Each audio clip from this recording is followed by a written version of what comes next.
Good morning. Good morning. Hello, everybody.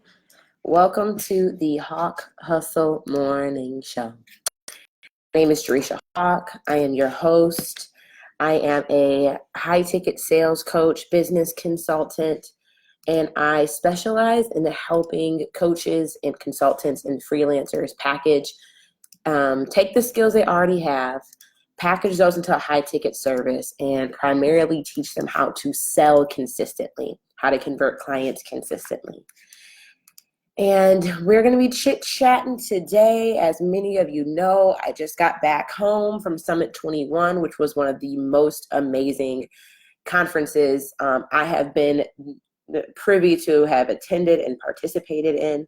So if you were at Summit 21, holla, hey y'all. It was an amazing event.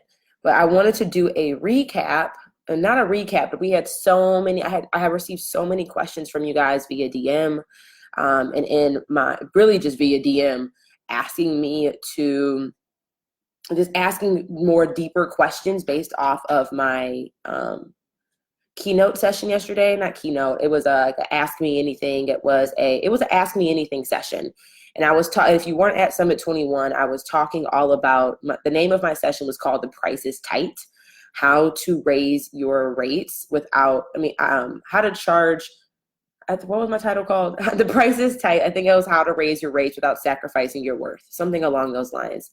And a lot of you guys asked some really great questions in my DMs as a follow-up that would be better answered in a Q&A format. So my session was an Ask Me Anything. I wanted just to continue that conversation and do an Ask Me Anything during the Hawk Hustle Morning Show today. There were a lot of questions that got asked, so we might be doing this for a couple days throughout this week. So we're going to be doing that today. Hey guys, hey Yolanda. Yolanda's like, I've been having Hawk Hustle withdrawals since your last morning live, girl. Man, it's been such an amazing weekend. One thing I just want to put out there for anybody that has ever thought, like, how does she do it all? Whether you thought that about me or whether you thought that about somebody else, I just want you guys to know we don't do it all. Like, when you travel, it is exhausting. It's exciting and it's a ton of fun, but I have to work on building up my stamina year round to be able to handle these events. But just know that none of us do it all. Like yesterday, I got home. I was grateful enough that I was able to take a shower. I was able to wash my hair. I was able to deep condition my hair. However, you see, I have not finished it all. I went to bed with that deep conditioner in, and here we are today. Right? And it's just like, but I had to maintain my commitment to you guys. I said I was going to be on here at 9 a.m. So let me go through and look at some of these questions that got asked over the weekend. So the first question is from Shakitha. She's definitely in the Hawk Hustle community. I see her all the time in my Facebook group, and I've seen her on my live stream. So hello. But her question was, how should someone starting out and no experience in the industry price their service? And as I'm reading this question, can anybody else relate to this? Is anybody else in the beginning stages, just starting out and doesn't really think they have any experience and have no idea about pricing? Just throw up a hand or something for that. But if you are, so I want to break down this question a few different ways. So how should someone starting out with no experience in an industry price their service? The only person I can think of that is starting out with no experience in the industry is somebody graduating from high school or maybe graduating from college. Like, one thing I think a lot of the time when you are starting out, I think there's like three core, like, primary stages of building your business, right? I think everybody should start with consulting. Then you should move into coaching, and then you should move into, building a course. Like, I think that there's a reason why, like, she says you have no experience. I want to dissect that a bit. You have experience if you've been paid before, right? Like, if you have held a job, you have been paid for a skill set that you have. If you have, even if you haven't been paid, like if you volunteered somewhere before, whether you volunteered your services for a friend or for family, whether you volunteered your services for a nonprofit organization, you have skills, you have experience. So just because you made, like somebody, if you've been working for 5 years as a project manager for a manufacturing company, and now you decide that, hey, I want to start my own business, you have experience. You've been getting paid from that project management company for I don't know how many years. You have experience. It's just now you're offering that your skill set and offering your experience in a new environment, in a new way, but you're not new to the skill that you have. So I think a lot of the time we have to I would say if you have no experience in the industry, one, I would check yourself. And this is an exercise that I have my students do in services that sell, because the very first module of my program is really helping you identify what skills you have available and what skills would be best turned into a service that you can sell. That's the first thing that we do together, is write down a list of every skill that you actually have. Like write down a list of every job you've held, write down a list of every problem you have solved for any employer that you've been paid from or that you volunteered from and were able to get results from. So that was, I mean, when you say I have no experience in an industry, I really challenge and question that. I think a lot of the time we downgrade and demote the qualifications and the skills that we have, and don't even recognize that those are skills that we bring to the table. So that's just something I would recommend that you do. And if you're just getting started out, I would just challenge the thought or challenge the notion. Are you actually new at this, or are you just offering it in a new way? Right? Maybe you're as I said this yesterday at Summit 21 during my session, is you are a business. Your job is just your biggest client right now.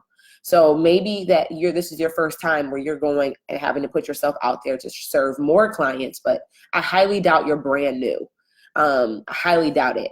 Now, if you are someone, one thing about me, I know somebody asked during the session yesterday, which I think really parallels or compounds on this question, is, Jay, what do you mean? So I'm just supposed to just add some more dollars to my price tag? Then I'm like, y'all, I did say this during the summit, my session as well, but no, you should not just be throwing on a higher price tag just to throw on a higher price tag. Right? Like the reason why you're charged, why you can demand a high ticket price point means you need to solve a problem that people are willing to pay for. And you need to be solving a bigger problem. You need to be able to get clients results. You need to be able to, once you sell them, actually be able to deliver the thing that you sold. Like you have to learn how to communicate your value. And a lot of the time people will choose to cheapen their rates because it's, no matter what, you have to do two things, right? If you want to elevate in your business, if you want to convert more clients, if you want to charge a higher price point, it is your responsibility as a business owner to learn how to communicate the value of what you do. So when somebody is paying you money to get a specific result, you need to know how to communicate the value, like what is the return on their investment going to be? And it is your responsibility to learn how to articulate that and to learn how to define that. That is your responsibility as a business owner. And a lot of the time, people take the easy way out, and the easy way out leaves you broke. Because the easy thing to do is, well, Jay, I don't know what the return on my investment is, and I'm not about to take the time to figure out what the return on my investment is or how to communicate the value of what I do, i.e. that's part of selling. So they'll take the cheap way out, and you guys will take the easy way out and say, because that feels too hard, I'm going to just cheapen my rates. Because if I just make it cheaper, then there are no expectations on return on investment. If I lower my rates, there is no value that I have to communicate because I'm not selling value anymore. I'm just selling cheapness at this point. I'm just selling something that people are willing to throw their money away for. And you realize, like, even though that's the easy choice to make, it will leave you broke. Versus do the hard thing, which is learning how to communicate the value of what you do. And it may not be hard, it just may be uncomfortable. It may be a new skill set that you have to learn. But this is why my program Services That Sell exists. Because in order for you to elevate in your business, these are just skills that you have to learn as a business owner, to learn how to communicate the value of what you do, and for you to be able to articulate this is the return on the investment that you're going to get by working with me. And it's your responsibility to do that in the selling process. That's all part of sales. And just many of us have not learned the skill sets to sell effectively. This is why many of us don't get promoted at jobs, because we don't know how to sell our skills to be promoted and elevated. So I hope that that makes sense. I wanted to give some additional color around that question, because many times my students, before they enroll in services that sell, or people that I just see, they're offering a low ticket or a cheaper price point, not because of a strategic business model decision. Because normally, anytime I ask, well, why are you charging a lower price point? It's like, well, people won't even pay me at my cheap price point. There's no way they're going to pay me at a high ticket price point. Sis, it's just because you haven't learned how, like, that is part of the process. You have to learn how to communicate the value of what you do, and you must learn how to articulate what the return on the investment is going to be before anybody's going to pay you any money, and especially a higher ticket. So don't take the easy way out. The easy way out will leave you broke by just diminishing the price point and lowering your price point, because it's like, well, if I just make it cheaper, then I don't have to communicate the value. You just gonna be broke and mad. So that was what I would recommend in regards to, if you're just starting out, like, you already have a skill. Like, for majority of you, majority of my audience, you guys already have a skill set that provides a transformation, that adds value to an organization. So that is what I would recommend when it comes to that. When it comes to starting out, is really get clear on.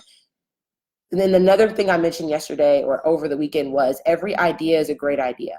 Every idea is not a great business idea. Every idea is not a great business opportunity. It is not a great business model. So just because you have a passion or have and I have a podcast episode about passion income versus, like, really being able to articulate between the difference between your passion and what actually needs to generate profit. So I would go listen to that episode over on the podcast too, that breaks that down a little bit more. But I just hope that helps, because when you're just getting started, like, I would take a step back, because you may be trying to do, and if you're just getting started when it comes to selling your own services, don't make it harder on yourself than it needs to be. Like, start with the skill set that you already have. That would be my recommendation. Like, and evolve your business over time. Like, I would start with the skill set that you already have, that you already know that you have experience in, that you already know that you can produce results for, and start selling that first. And I would start in consulting. I would start doing one-on-one work. Then I would start, if you want to continue to evolve your business model, then start coaching, and then later on package your course process. But I hope that helps. That was a really great question. Hey guys, I see you guys popping on. Hello, hello. Okay. So let's see what other questions came in.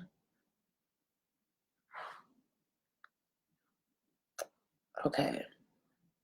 So the next question we got is from Alicia. Hello, Alicia. She said, what's the most important factor when pricing a signature service? And there's more than one important factor. So I think I get very hesitant when there are people out there just saying, price your services, make a $97 product, make a $497 product, make a $997 product, and then make a $1997 product, and that's your prices. I get very, very cautious, and I would alert you to be very, very cautious in regards to, if you see somebody building a business model and they're telling you just to do that without giving you any background or understanding in regards to pricing strategy. Because you should not, I'm not a fan, or I'm not a believer in just like, here's this cookie cutter blueprint. I know nothing about you or nothing about your business. Just go do this, right? So I think some very important factors to consider when pricing your signature service is, what is your current capacity? And what I mean by that is, a lot of the time when people are pricing their services, they're not even taking into consideration what their current time capacity is and what their current effort capacity is. Because many of you guys, I know for sure, and like 60% of my students in services that sell are still working in full-time 9 to 5. Right? And if you look at yourself as a business owner and your job is your largest client right now, if 70% of your capacity is going to your 9 to 5 job, you only have 30% capacity left to build your business and serve your clients within your business, right? So I think your pricing structure is very much going to vary based off of what your current capacity is and how much time you have available to you, because that should dictate what your business model is. So that's one thing. I think the second thing is it depends on what kind of business model you're stepping into. If you're stepping into a high volume, low ticket game, your business model and your pricing objective is going to be very different than if you're trying to build a business model that is high ticket, low volume. So think about Netflix. Netflix has millions of customers. That's why they can sell a product that's like $8.99 a month. Their pricing, when it comes to their offer, is based off their business model, and it's based off of their conversion rates, because they know they can get high volume, they can sell low ticket and make bank. Versus if you look at Tesla, Ferrari, any of luxury brands like Corvettes, Louis Vuitton, they're playing a high volume, low ticket game. So when I think what's an important factor when it comes to pricing your signature service, and I'm glad, Alicia, you use very particular language in that, your signature service should be your anchored offer. Your signature service should be a high ticket offer. Your signature service, it should have a higher price point, because this is your signature thing. Like if you think Louis Vuitton, their signature thing in my mind is like their never full bag. Right? Their signature thing for Tesla is their Model S vehicle that thing starts off at like $85,000. Like your signature offer, that's the thing that you're known for. That's the thing that you are like building your expertise and establishing your framework on. If you're making less than 6 figures, that should have a 4-figure price tag, in my opinion. But so things to consider, let me focus on the question. The important things to consider is, what is your current capacity? What business model are you actually building? Like what business model are you going into? I think if you're making less than 6 figures a year, my opinion for you should be playing a high ticket, low volume game, because your capacity right now does not afford you the luxury probably. If you don't have a large audience, I would not go down a low ticket, high volume game. Like I wouldn't try to sell a $7 ebook and try to sell it to 1,000 people a month. If you don't have money, Facebook ad money, Google ad money, YouTube ad money to buy a large audience, if you don't have that capital or that capacity, I would not go down a low ticket, high volume game. So those are things to consider and things to factor in, is like, what is your current capacity when it comes to financial resources? What is your current capacity? Like, just what is the reality of your situation at this season of your business? And if you don't have a large audience, if you don't have money to buy an audience, I would focus on building a high ticket offer in a low volume game, because you can convert 2 clients at $2,000 or convert 5 clients at $2,000, and now you've already made 10 grand, right? It's just it really is based off the season of business that you are in. So as your business grows, your capacity will change, your business model will evolve, the allocated resources you have available to invest in your business will look different. So your pricing will evolve over time too, and how you approach your pricing will evolve. But Alicia, I hope that answered your question. Those are some things that I would really consider. And I'd also consider what your income goal is, and really factor those things into play. Because if your income goal is, I want to replace my salary, I only have 15 hours a week to work on my business outside of my 9 to 5. Capacity. Again, this is your season in business. Again, I would focus on consulting and or individualized coaching, where you're offering it at a high ticket price point, because that's just what your capacity allows you to do. That's the type of offer that you can provide and get results for. That is a type of offer that you can charge a higher price ticket for, and you don't have to work with a ton of clients to hit your income goal. So those are some things I would really consider. And then for any of you guys, services that sell, we dedicate a whole module to pricing, because it's not as simple as just like add some extra zeros and girl, you're good. It doesn't work like that, because a lot of the time when you add extra zeros, your price point might be that way, but you don't know how to sell your price point. You don't feel confident communicating the value of your price point. You don't know how to articulate what is the return on the investment going to be for my client when they pay me $4,000 to work with me. And those are things. And then there's like internal beliefs, like I don't feel personally comfortable even saying that price point. because of your current money beliefs and your current money mindset. So we dedicate an entire module in services that sell specifically to pricing. That is the second part of my framework, is all about price, how to price your signature service, both from an internal energetic perspective, but also from a financial perspective, being able to factor in taxes, being able to factor in business expenses, being able to factor in paying yourself. Like I'd say 80% of students, probably more than that, of students that come into services that sell have never paid themselves before, because they have not factored in that, how to factor that into their pricing. Like you should be able to factor in taxes, expenses, paying yourself, and then the profit left over in your business after all of that. And it is not just this, like throw this dollar amount on it and you're good. So we dedicate an entire module specifically to pricing, and also how to command that pricing so you can show up and actually charge that. But those are some things I would definitely recommend to get started, Alicia. Great question. I think this is a really good comment. Marlene said, I feel myself sometimes dumbing down my skill set for the internet. I realize that I'm setting my sights low. #wrong focus. I think that is probably one of the best commentaries to this conversation. And I don't know why we dumb down our skill sets to the internet. But you know what? I don't think it's just the internet. I think a lot of the time, women, generally speaking, even in corporate America, we dumb down our skill sets all the time. We feel as if that we have to be overly qualified in order to get half the job role.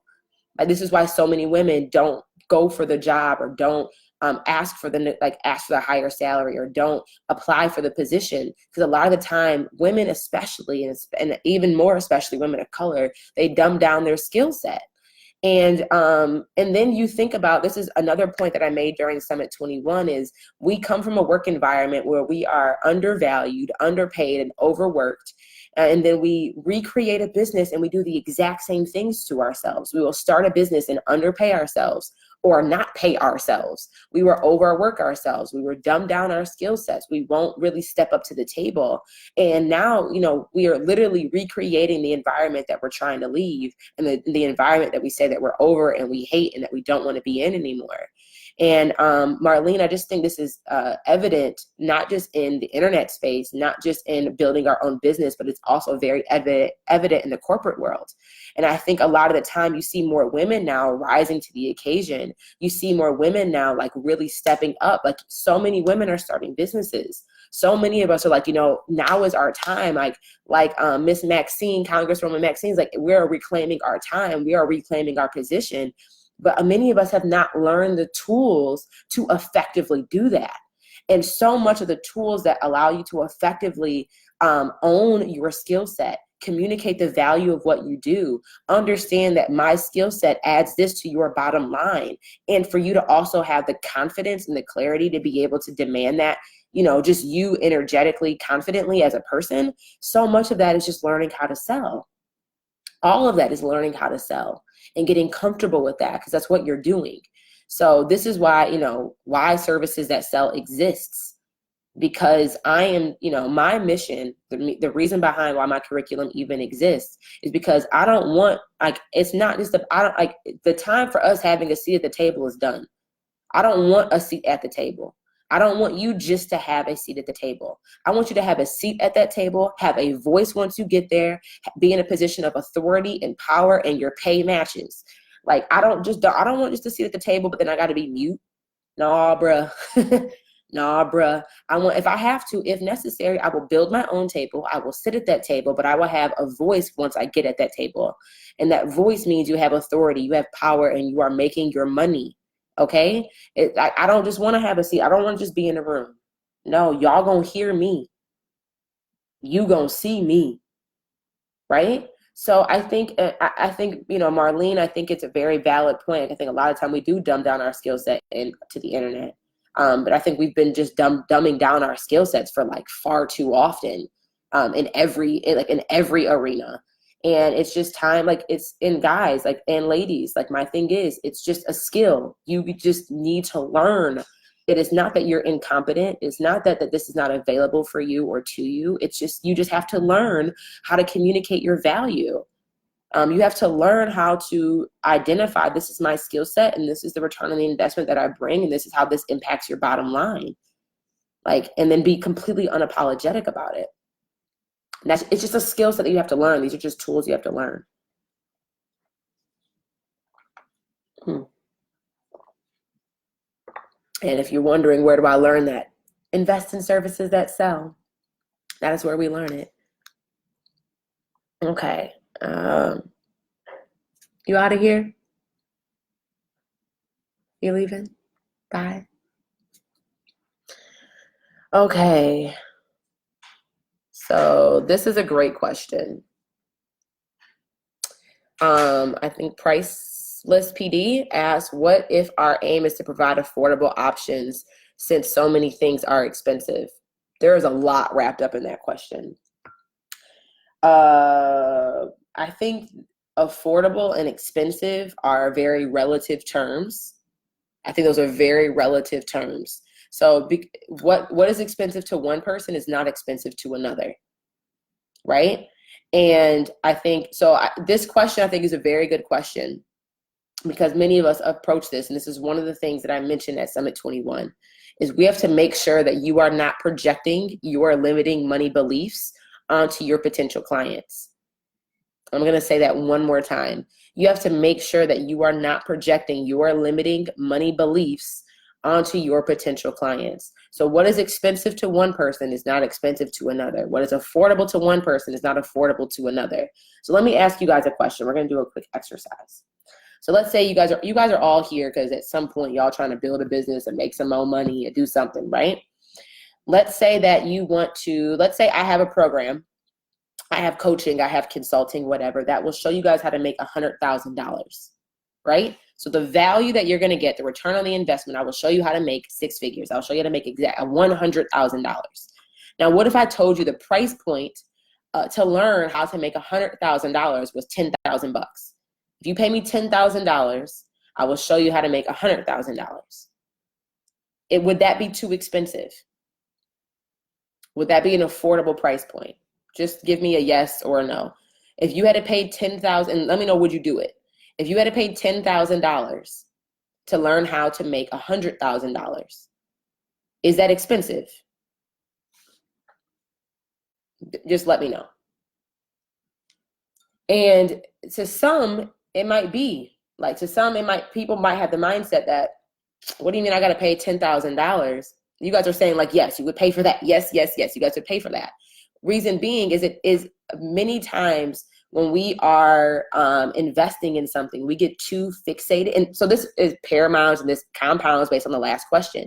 If you as a business owner don't know how to communicate the value of what you do, and if you can't paint the picture of what the return on the investment is going to be for that client, you're just saying, pay me $10,000 to work with me. And then pay just if it's like, Jay, give me $10,000. I want you to be my coach. Most people are gonna be like, no, bro, I'm not about to just pay you $10,000 for what? And you have to be able to answer the question, for what? If you pay me $10,000, I'm gonna show you how to make $100,000. That shifts the perspective. Now this person, your client, is no longer focused on the cost. They are focused on the investment. And if you are only selling your offers, your services, your products based off of cost, you are shooting yourself in the foot, right? Like, so you should be pricing based off of what the investment needs to be to get the result that they're looking to get. So if I just say, give me $10,000, you're gonna be like, no, sis. For what, sis? But then if I say, pay me $10,000 so I can show you how to make $100,000, it's no longer expensive because there is a return on investment. So I just want to say this, because a lot of time when we ask this question, what if our aim is to provide an affordable option since so many things are expensive, we have to shift our perspective, right? And one thing I mentioned, two things I mentioned yesterday during Summit 21 is, you are not building a nonprofit. You're building a business. A business primary objective is to create opportunities for transactions to take place. A primary objective for a business is to make money. Right? Ain't nobody out. Listen, even the social entrepreneurs out there that are like for the cause, I can guarantee you behind, like, that is not their business model. Their business model is not, okay, I'm going to make an affordable option for something that's expensive. That is not the business model. They may donate part of their profit to a nonprofit, to a people who can't afford. They may donate and create access to opportunity off of their profit earned that gives away a pair of shoes to a kid in Africa, Tom's, but they're not giving away all of their profit to this nonprofit cause, because that's not the objective of a business. So it's very important to differentiate between, am I building a nonprofit, and that nonprofit, you're still in business. You still have to have money to operate a nonprofit. How you go and get money will look different than how you get clients in a business. It's still pretty much the same. I think a profit is harder to do than running a business. But if your business is in order to make money, the only thing that you should be doing that's an affordable, I would challenge your notion of what's affordable and what's expensive. Because I'm guessing right now, if you're saying this is affordable, it's just because you haven't learned, you don't know what the ROI is for your service.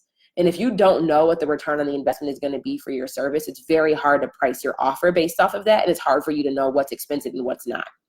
Versus if I was teaching you how to make $100,000, and I also said it's going to cost you $80,000 to learn that, that might be too expensive, right? Like paying $80,000 to learn how to make 100, for some it won't be too expensive because it's still a good ROI. But like for some that might be like, the profit, like the margins on that aren't big enough for me. Like I might skip. But if it's $10,000 to learn how to make $100,000, like you'd be dumb not to pay for that. Like that's a 10x ROI. Like you can't get that type of return on investment in any stock market, in any bond, in any savings account, in any real estate investment. You can't get that ROI. So I would the reason I am saying that is like there's a lot of things to peel back on that question. And also just make sure and get very, very clear, am I building a business or am I trying to offer a nonprofit?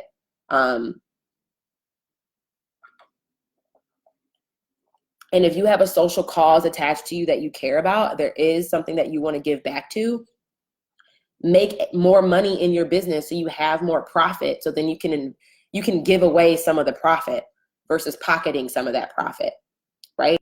Like make more money. It's a service that you can sell that you know people are paying for. That's the business. And then use some of the extra profit that you have in your business. Instead of you pocketing it yourself or reinvesting it back into the business, you choose to give some of that profit away to a cause you care about. That's my 2 cents on that one. Y'all are still rocking with me. Like nobody's left the live stream. We'll do another question and then I'll be back tomorrow to answer more. You guys have asked a ton of really great questions, but I hope that this is helping and serving you guys in some capacity. And like I said, I'm giving you guys insight right now. And if you want to learn how to do these things, like I highly recommend checking out Services That Sell, because until you can learn how to do these things, like you don't have to be learning how to do this stuff on your own. Like you guys are understanding the concepts of what I'm sharing now, but then it's like, okay, how do I now apply this, implement this, and do that consistently? This is exactly what we teach in Services That Sell. Let me see, what's another good question? You guys asked so many good questions. Okay, I'm gonna give this one, okay, I think this is a really good one.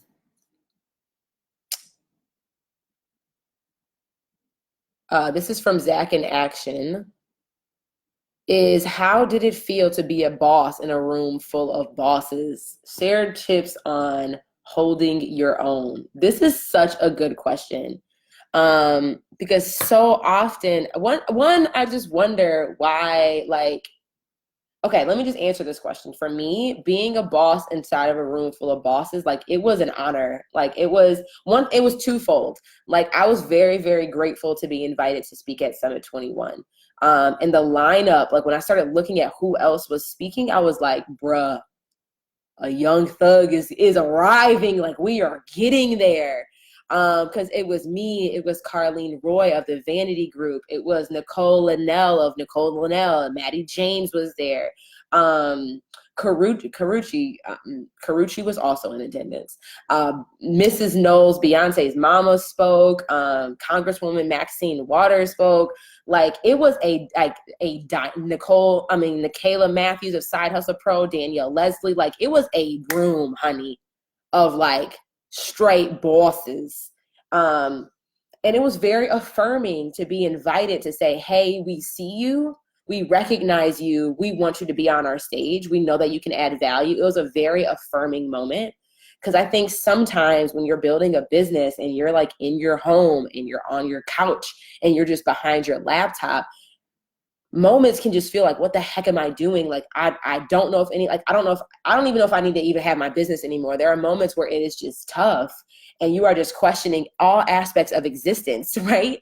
But there are people who are watching you and you don't even know they're watching. Like, there are people who see you and you don't even know that, like, you're even being seen. So one, it was super affirming.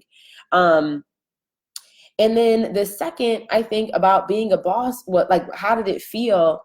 I just had this sense of like, Jay, you're qualified to be here.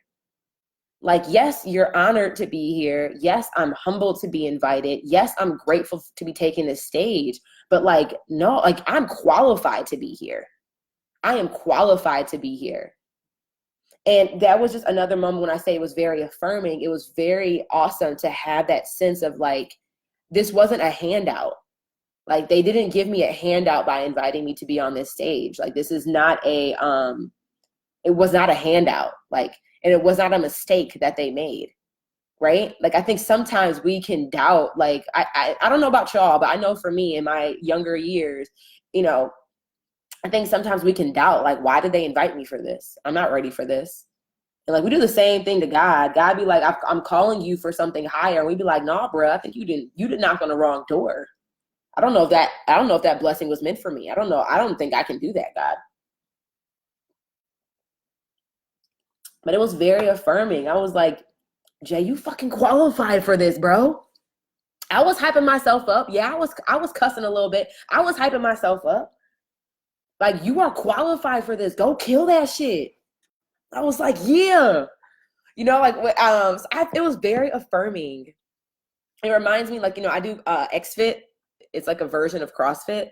And my cousin LaPortia comes with me. I go with her. Like, I really go with her to CrossFit. And when we're working out and like we're going and then I stop, because I'm tired or it feels heavy, she looks over at me. She's like, Jerisha, you are strong. Pick up that weight. You got this. I'm like, you know what I do? I can't keep going. And it was very like, it's affirming. It is affirming. And it is like, I am qualified to be here. Own that. Own it. Like, I think sometimes the devil be getting all up in your ear and it's just like, oh, well, you've only been doing your business full time, not even 2 years yet. These girls have been doing this for 17, for 7, for 10. Jay, you can't even swipe up on Instagram yet. I can't even swipe up on Instagram yet. I ain't even got 10,000 followers. What you doing on the stage at Summit 21? I can't even tell y'all to swipe up. If y'all say, Jay, how do I go sign up for the masterclass? I got to say, go to my bio, click the link. Like, I got to give all these instructions. I can't even swipe up, right? Like, there's all these things that, we can just throw out there and be like, well, that's Beyonce mama. She gave birth to Beyonce. And like, Mrs. Knowles is at this event speaking in the same lineup as us. It's Beyonce's mama. What am I doing here? I'm not even, like, what? Huh? I'm not gonna lie, I still haven't bought the Homecoming album on iTunes. I haven't. And I won't be. I didn't even buy her daughter album, the newest. I did not. What am I doing here? What am I doing here? All those things could have stopped me. It could have. It could have. But it's just like, all those bosses have been in my shoes. All those bosses started as young thugs at some point in their career. Right? All of those like bosses, like they all were up and coming. But my thing is, I think how did it feel? Like, it was just affirming. It was really affirming. And I was just very grateful. I was proud. But I'm also qualified to be there. And it was really an amazing moment to feel that and to believe that and to know that like this wasn't a handout. Like they weren't just giving me a handout, that I was qualified to be in that room, to be on that stage and to command that platform in that moment. And so that felt really good. That felt really good. You know, I'm all cheeky and whatever. Like it did. It felt very like, and the response, oh my gosh, like that is one of my to-dos today, is to go through all my DMs. Because like I just remember when I first started, and it's just like, y'all, I just own every step of where you are. Own your placement. Own your placement wherever you are. Like show up as your best version of yourself in that moment. Do not diminish, dequalify, or like downgrade where you are. And I look back and it's just like, I was very proud of myself in that moment too. When I got that invite to speak, it's because all the consistency of the work that I have been doing, all of the effort, all of the investments, all of the times where I wanted to quit and I did quit, but then I rehired myself back 15 minutes later. Like I never gave up over these past 3 years that I've been building this business. I was very proud of myself because all those times, a month ago, a year ago, 3 years ago, I was making decisions that serve the future version of myself. And in that moment when I was at Summit 21, I was the future version of myself. And I was just thanking the younger version of myself. I was thanking the woman that I used to be, that made the decisions, that said, no, keep going. Yes, we don't know how we're about to pay for this coach, but put down the down payment. Like, yes, like I was just very proud of the woman that I was, and the woman that made all the decisions and chose to be consistent over the past few years that allowed me this opportunity to even be invited to this stage. I was very proud of myself in that moment. I was very, very proud. I'm proud of the woman that just made all those choices before, and all the consistency and all the continuous effort. And like, I show up. Right? Like and I think my live stream video, I'm going to ask, but I really do. But like every opportunity I've received thus far, I've never pitched myself for. And I think so much of it is attributed to my live stream videos and the consistency at which I show up. It's a very small thing, but it's just, most people won't do it. It's like, Jay, how do I grow my business? How do I get seen? How do I get more clients? How do I get whatever? It's like, are you even consistent doing what it is that you're doing? Are you willing to show up for yourself even though nobody else shows up to your live stream? Are you willing to show up and keep showing up and keep delivering value and keep trying and keep pivoting? Like, are you willing to make the choices today that are hard and difficult and uncomfortable, but that will better serve the version of yourself down the line? So I was just very proud of myself. I was very proud. That was a great question. That was such a good question. I'm seeing somebody ask right now, how do you show up for yourself even when no one else does? Like that is what it's about. And that's a whole nother tangent, but like, you have to show up for yourself. Like when you feel that resistance and feel that struggle and feel like, oh my gosh, keep going like that. You have got to learn how to exercise a higher level of faith. And I said this yesterday, I'm going to keep saying this to you guys, like faith is a verb. It is something that you do. Faith is not just like this magic genie thing. Like it is something you have to do it. And God will continue to provide you every bit of provision that you need as long as you move. You have to move. Like I always say, pray before you pursue. Because sometimes we be going after things that were never intended for us to have. We are in rooms that God never intended for us to be in, and we wonder why it's a struggle. That ain't the devil. That is just your dumb decision, because you were, your ego decision that got you in that room that you weren't even supposed to be in there. Pray before you pursue, but then you have to be obedient to the call. Be obedient to the call, and being obedient is hard. Being obedient is like, it is a lot of the time it's not easy. Because God's calling us to do things that are outside of our comfort zone. But don't do what's hard. And normally it's very simple. Like, good and well, you shouldn't be going over homeboy house at 11:37. He's like, oh, come over, let's chill. Sis, we all know we should not be responding to that text message. Or you get the text, like, what you doing? What do you mean what I'm doing? We all know what I'm doing. Come through. Come through where? No. The hard, we do the, like, you know good and well. You know. Like, you know. You practice discernment. Okay? Like, we know. You know. Do better. And it's not even do better. Just obey God. God didn't call you to be dry. I just, listen, this is funny because I was having a conversation with a girlfriend the other day, and I'm like, sis, there were so many signs where you should have turned around and went back. Like, it's a thunderstorm. It's 10:22 at night. It's a thunderstorm outside. Like, you can't even see out the window how much rain coming down. You get the text. What's up? What's good? Come through. I got to drive 42 minutes to come through in my vehicle, put miles on my lease, put gas in my car, risk my life driving through a thunderstorm where my windshield wipers don't even work that good. And then you choose to get dressed. Decision number one, you choose to respond to the text. Decision number 2, you decide to get dressed. Decision number 3, you pack a bag. Sis, these are choices. Decision number 4, you get in the car. Decision number 5, you turn the car on. Decision number 6, you get en route.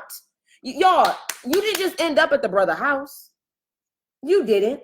You did not. There were countless choices you made to get there. And every step of the way, you felt the discernment saying, stay your butt in bed. Come on. Come on. You walking in, that ain't walking in faith. That is not walking in faith, ladies. That is not. It is not. It is not. So practice discernment. You have felt that tickle of discernment before. Respond to that tickle of discernment.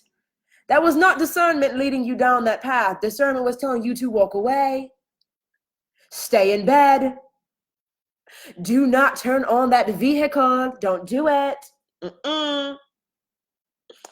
Right? You were walking in the flesh. You were walking in the flesh.